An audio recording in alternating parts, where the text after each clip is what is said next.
welcome back to our returning guests and hello to our new friends joining us for a big day today. My name is Armando Hernandez. I'm originally from Venezuela. I'm a civil engineer. Venezuela there. Miami is like a second home for us, the Venezuelans. I'm a civil engineer. I graduated from my master at Northeastern Construction Management and Project Management in 2016. And then after that, I stayed in Boston, working in construction and real estate development. Before we get started today, we wanted to take a moment to thank our speakers and presenters from yesterday, including the founders who showcased at our reception last night. Let's give them another round of applause.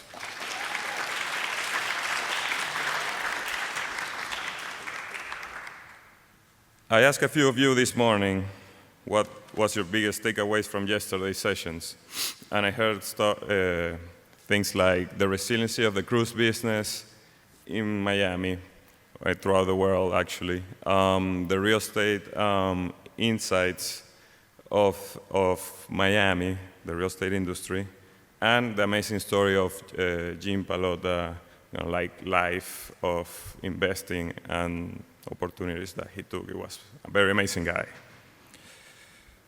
Today we have another incredible lineup of leaders brought to you by the Northeastern Network. We encourage you to ask questions, post on your social channels, and spread the lessons learning. To kick us off today, I'm pleased to introduce Alberto Ibarguen, former head of Knight Foundation based in Miami. Alberto is an extraordinary leader, creative investor in democracy, and innovator for unifying communities. What you might not know is that Alberto is a member of the Northeastern class of 2024, as he received an honorary degree last year for his advocacy in arts, education, and journalism.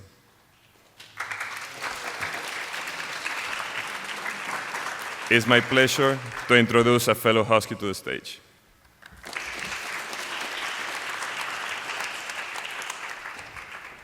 Gracias. Bienvenido. Gracias. You also may not know that I spent 2 years in Venezuela, and every time I hear Alma Llanera, my skin just gets very excited. I'm thrilled to be here. I'm also probably the reason Joe invited me to come and give you a welcome to Miami a day after you got here, or 2 days, is not only am I a member of that class because of the honorary degree, I'm also the grandparent of a class of 27 at Northeastern. So I'm invested in this school and in the success of the school. When Joe first came talking about maybe setting up a hub here in Miami, it seemed to me to be absolutely logical that this should be a place for Northeastern to work. And it seemed logical not just because I'm always ready to do whatever it takes for taking Miami one step forward, but it seemed logical because of the history of the university, the attitude of the university, the way that the university has come. In effect, this university is an overnight sensation that took 100 years to build. And almost exactly the same thing could be said about Miami. The university was founded in 1898, Miami in 1896. They stayed at a sort of below the radar level for a century, and then all of a sudden, 100,000 people wanted to join Northeastern's class this coming year.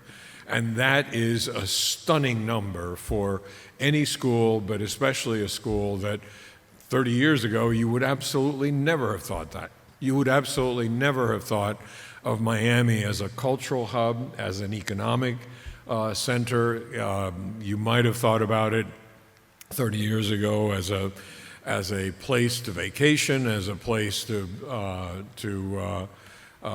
if you had business in Latin America, but you really wouldn't have thought of it as the kind of of essential economic and cultural hub that it has become, and all of it in the last few years. Why is that?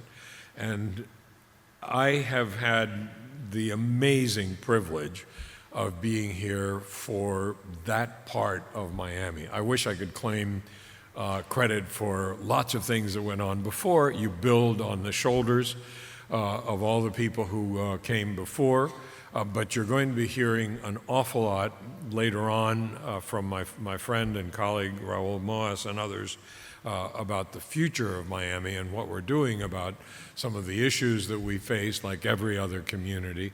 But I wanted to, in my welcome, which, by the way, I actually have a speech. I don't want you to think I just got up here. I'm ignoring it because I looked around. I realized a quarter of the people are probably from Miami and don't need this introduction.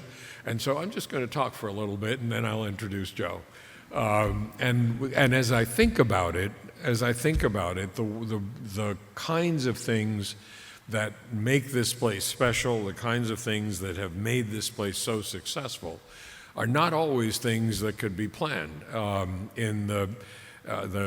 love the book, Malcolm Gladwell's book, Tipping Point, where he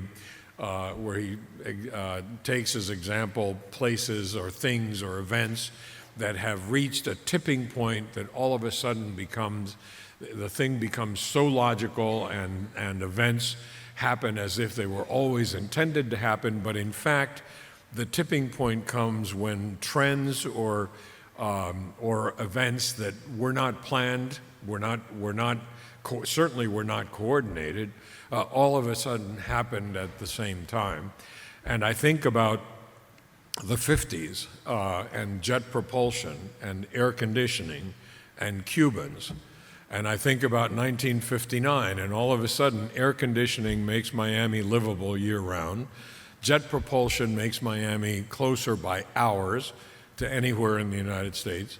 And Cubans transform the cultural nature of this place. Not just Cubans, Nicaraguans, Colombians, Venezuelans, and all of a sudden, Miami becomes this place that bubbles over with division, with controversy, with cultures. I remember Dave Barry, the humorist, used to write in the paper that I was publisher of that there are no bad drivers in Miami. It's just that we're all driving according to the rules of our native country.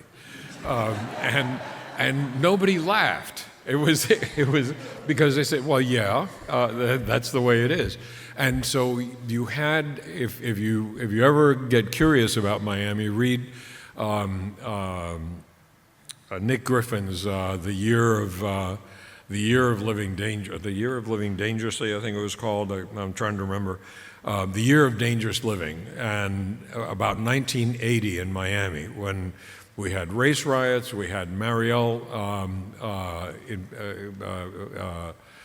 not invasion, but the Mariel influx of tens of thousands of people who came all of a sudden. You also had leadership in Miami that turned, rather than trying to be a traditional northern city, turned south and realized what Rosabeth Moss Kanter from the Harvard Business School later described as the true importance of Miami, which is its relationship to both North and South in the hemisphere. It had been trying to become a southern city, and in fact, what it should have been trying to do was what I think from the leadership, through the leadership of Maurice Ferré and others, decided it was going to be the international hub for the hemisphere. I think it's been absolutely amazing to see I moved here in 1995, and I think I moved here about 27 minutes before the old order was finished and the new order started taking over. You're now here at a point where there's also I think a phenomenal transition to new leadership, of an incredible transfer of wealth and power to a new generation. The generation that is just leaving, of which I guess I'm a part, is the first generation, thinking of it in terms of philanthropy, where I've been working for the last 18 years, is the first generation to really make money in South Florida. Before that, you had the Knight brothers, you had Ted Arison at Carnival. Very, very few people who actually made big fortunes here in Miami. It was mainly people who would make fortunes in St. Louis, die, and I know this because I used to be chairman of the Florida Philharmonic, and I remember one time a fellow died who was a very good, steady supporter, and he left us $5,000. And I thought, well, okay, he gave us $5,000 every year, and he left us $25,000 in his will, and I thought, well, that's nice. And then I found out he had left $5 million to the St. Louis Symphony.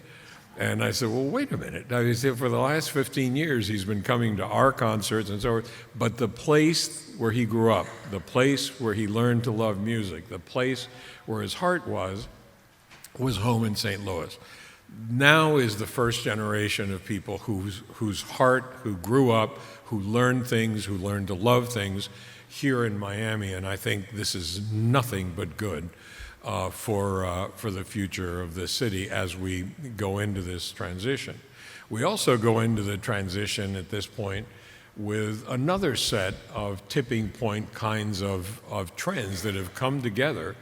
When you think about Miami being completely out of the running when it comes to manufacturing, until all of a sudden digital media, digital internet, digital technology makes a different kind of industry completely possible from anywhere. And Miami happens to have an awful lot of good things available to it. If I can't tell you the number of Latin Americans who have said to me that this is a place, the attraction is certainly cultural, it is absolutely rule of law, and it is infrastructure that says, let's put the business there. And if you're interested in the Southern Hemisphere, nothing could be easier than being here. I know you heard from my friend Juan Carlos Liscano yesterday from American Airlines, and he probably told you about the reach of Miami. It helps to be in a location right in the middle of the Caribbean so that it's near to almost anywhere. I remember being in Panama one time, and I needed to get to Caracas, and the fastest way was to come back through Miami. But you have the change in media, the change in technology, and all of a sudden the city is beginning to be mature, to act more like a community, because it has developed a sense of itself that didn't exist before. And lately, I think that when we look back on this, I think this is going to be one of the elements of a big tipping point for Miami, is the unintended, unplanned side effect of COVID. It is awful to say, but the results, the net economic results of COVID for Miami, I think, are stunningly positive because of the importation, without our doing anything, of talent from all over. A lot of those people will come here, decide to be here a year, 5 years, 6 years, and then possibly go away. A lot of other people are going to decide, I'm going to stay. That's phenomenal. The entrance of capital. I remember when we at Knight Foundation initially began funding in the area of tech entrepreneurship, simply because my view of foundations is that they really shouldn't be run like charities. They should be run like social investors. And social investors want to leverage the asset and get as good a return as possible. If you get paid back, you get in trouble with the IRS. So I wasn't interested in getting money back, I was interested in getting impact back. And one of the things we saw were lots of opportunities to leverage arts, and invested some $220 million during my term that I think directly helped generate billions more in arts and arts institutions and created a sense in the region of Miami as a cultural hub.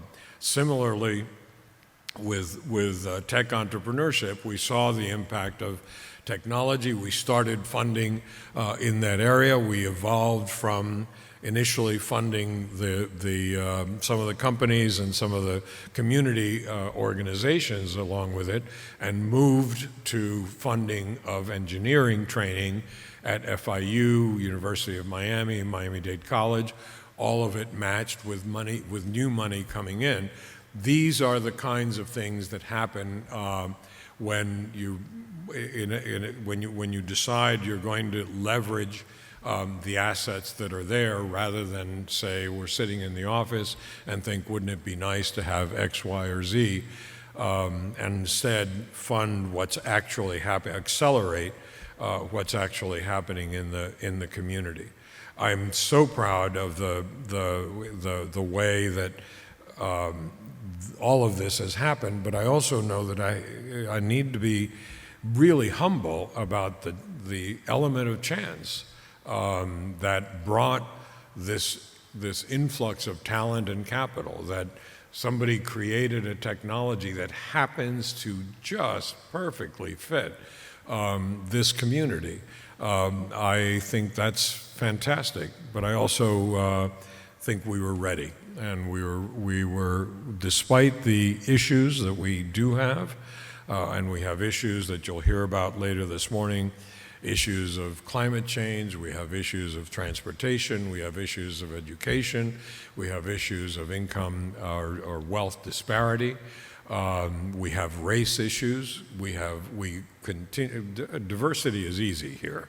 What's really difficult is inclusion, because inclusion requires respect and the sharing of power and actually including people into the decision-making process. I think we've had some real blow-ups in that area, and I think honestly, I think we're better for it. I think we have more experience at it than many other cities.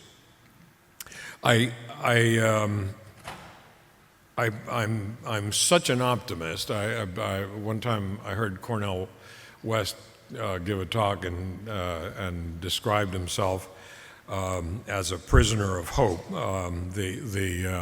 He defined an optimist as somebody who weighed the evidence back and forth and decided that on balance maybe we could probably eke through. He and I are both prisoners of hope. Even though we may see the evidence piled up against us, we still believe that we can solve some of these issues that are intractable, that are generational, that are sometimes cyclical. I believe that our attitude in Miami is young, it is positive. You'll hear more about that later on today. And you'll hear the determination, and I hope you get a glimpse of the leadership that is available going forward. I'm especially pleased that it's Northeastern that has decided to move to place a hub here in Miami. I'm thrilled that we may be doing more in the engineering, graduate engineering area, which I think I'm probably not supposed to talk about, but since I did, it's a really good idea. But it fits. It fits not just because of the kind of history that I talked about a minute ago about Northeastern as the overnight sensation that took 100 years to build. But it fits because of the attitude. It fits because of the openness of the university. Tell me, I don't know I don't know of any other university that has the appetite for change that Northeastern does.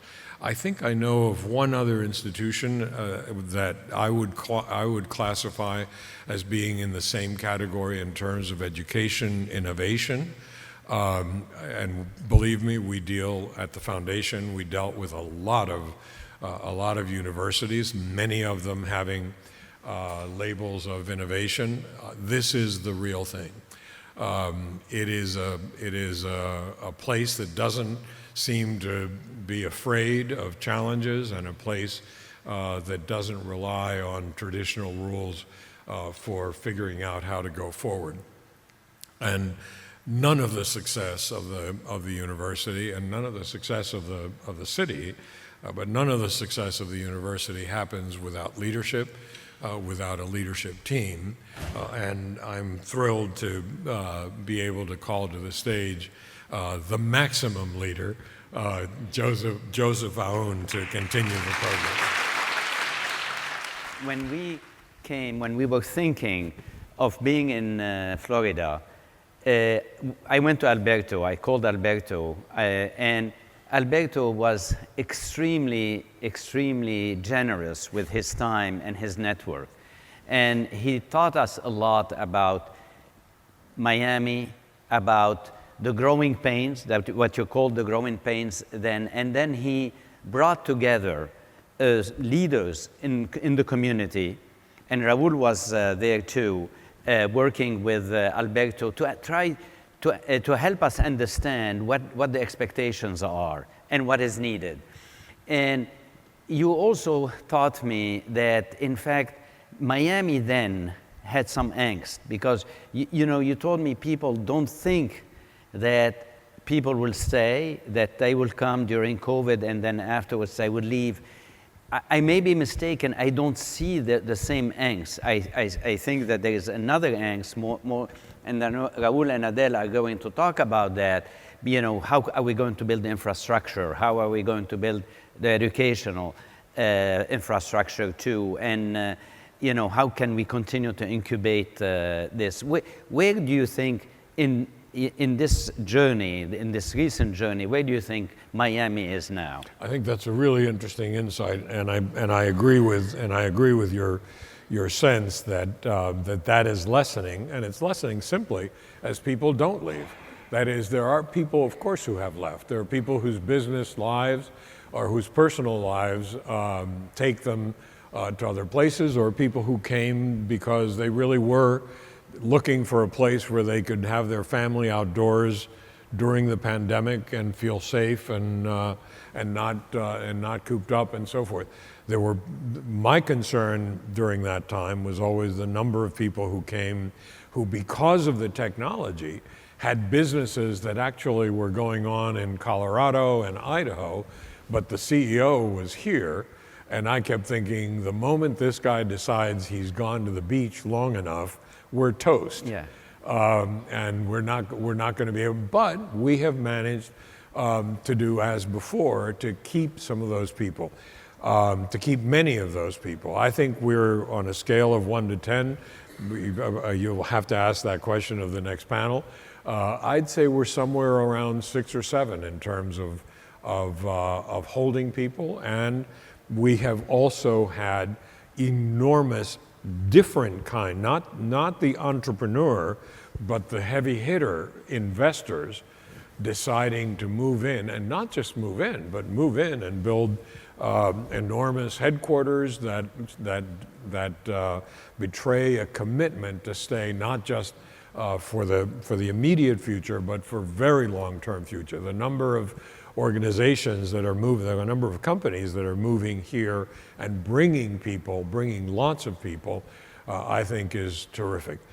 I've been here and engaged in the community long enough to remember in 95 going to business community meetings where people were still talking about, I don't know, many of you may not have been alive when Time magazine, which was this magazine that came out every week for those of you who were not there, and was a really big deal in the United States, ran a front page that was Miami Paradise Lost. It was after Mariel, the cocaine cowboys. You could not possibly have had a worse run of PR luck than Miami did in that period. And the discussion at the Chamber of Commerce was the transiency, the fear of crime, If you talked about sea level rise, nobody paid any attention. If you talked about wealth disparity, that was not an issue.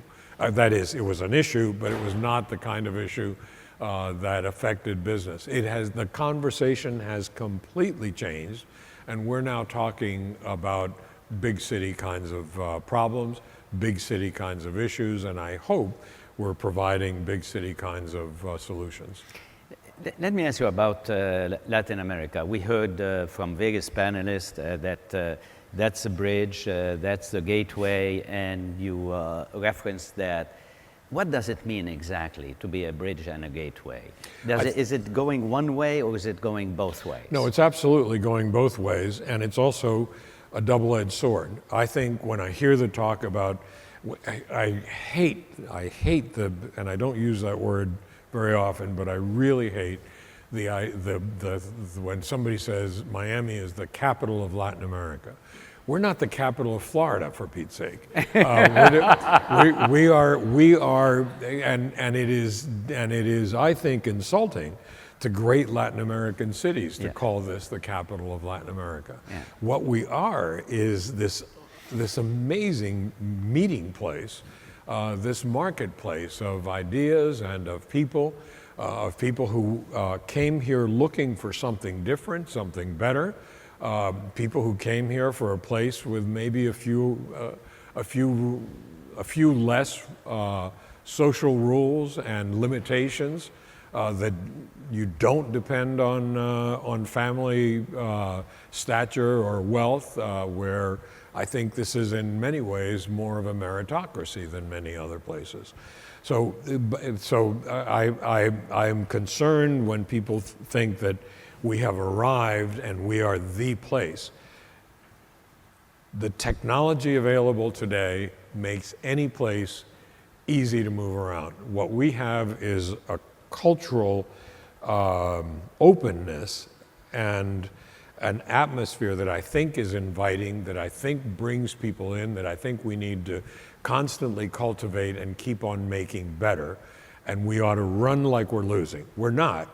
But we ought to run like we're losing because the technology that made us so successful, I think, could easily shift. I remember seeing, when I was on the board of American Airlines, and seeing plans for what Delta was thinking about in terms of Latin America. When I remember talking with people about Latin American and Latin and North traffic, simply avoiding Miami and going through Houston. It hasn't happened. I think it hasn't happened in large part for cultural reasons, but it could easily happen as technology makes travel more efficient, as technology makes communication more efficient. I think we have, but as opposed to 30 years ago, I think it's ours to lose.